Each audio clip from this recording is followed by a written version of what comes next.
Hey fellow comic book fans, today we're talking about Batman number 52. Now the following video does contain spoilers, so if you haven't already read the comic book, please be sure to do so.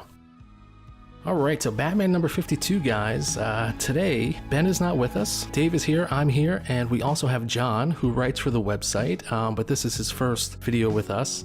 So John, why don't you start the discussion off? What did you think about Batman number 52? I really enjoyed it. First, it's great to be on with you guys, you gentlemen. I really enjoyed this issue. We were talking before now. I hadn't read that Batman run up to this point. I just checked out this issue and the previous issue. So I didn't know exactly what was going on with Catwoman, the wedding. You guys filled me in a little bit, but just as a little story arc on its own, it really works for me. It's something different. It's not your typical Batman is fighting a criminal trying to save Gotham issue. It's more Bruce Wayne trying to convince his jury that Batman is actually maybe not the best guy for Gotham in some ways. I liked it. I thought the art was really strong. I was talking to you guys before too. It reminds me a lot of like a long Halloween type of art. Yeah, definitely. That really, I mean, there's not a lot going on as far as action scenes, and that can be tough sometimes, but in this issue, it really works for me. Yeah, what do you guys think? Well, I mean, I agree with you in terms of this being a departure from what we usually see from Batman, but this run has kind of been examinations of relationships. So now we ultimately have the examination of Bruce Wayne's relationship with Batman, and ultimately, you know, whether or not Batman is a force for good or ill. And also the other thing that I found interesting is that there's a part of this, it seems to me, that he may be more concerned about being fooled than he is about Batman and Bruce Wayne losing control. You know, so he doesn't really like the way any of this is going. He's trying to set it right, but in the meantime, it seems like he's pretty annoyed that he's been put into the situation in the first place. Yeah, exactly. And you know, I hate to think of Batman of you know, having been fooled, but I think you're right, Dave. I think he is very concerned with more so his ability to assess a situation correctly, and really just his ability to defend Gotham and to be Batman.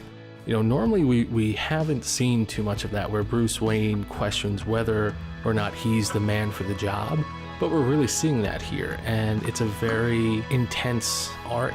We've seen Bruce Wayne act out, show great intensity, you know, last issue taking apart a bathroom, and here, you know, we get a pretty intense scene of Batman just completely laying into Mr. Freeze until, you know, Mr. Freeze is broken. And we really haven't seen that sort of intensity or brutality in quite some time. And like you said, Dave, you know, definitely Tom King has been focusing on relationships, and here it really is Bruce Wayne's relationship with Batman. And I think as this arc progresses, or even as we move into future arcs here, there's going to be more of a separation between Batman and Bruce Wayne, because it's clear to me that he is really doubting his own abilities to make the correct decisions. And I think it's, of course, directly related to trying to get with Catwoman finally once and for all. He knew for a while this was a bad decision, but he said, I'm just going to settle down and do it, and look where it got him. So now we have a flawed Batman. Yeah, I don't want it to be too much of an emo Batman. Yeah.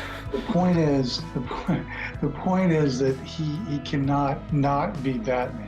You know, and that's the excuse for cutting off the wedding, is that he will always have to be Batman. I don't know. He's examining that question, and hopefully he doesn't go too far down the rabbit hole in that, because I don't want him just, you know, muttering to himself and, you know, walking away into the woods or something. Yeah, I do appreciate that, you know, he is examining himself and his life essentially, and what he's doing, because not a lot of, you know, superheroes do that in the comics. They're often portrayed as infallible sometimes, and he's realizing he might have made a mistake here. But like you said, he's looking at what he's doing. And you know, once Batman really, I mean, it's kind of Batman's job to be a detective and question things. But once he starts to question himself, you know, now we're going to run into some trouble. Also, I think moving forward, last issue, you know, we saw that while Bruce Wayne is in jury duty, Dick Grayson was playing Batman. So I'm really interested to see whether or not we're going to see more members of the Bat family taking over for Batman, while Bruce Bruce Wayne needs some time off, and I'm just wondering now how much time off Bruce Wayne is actually going to need and or take.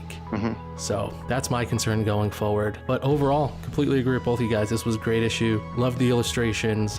This was a very intimate, very intense issue, and I'm sure it's going to continue that way. But yeah, I think that's just about everything we have to say for Batman number 52. So if you like what we're doing here, hit that like button.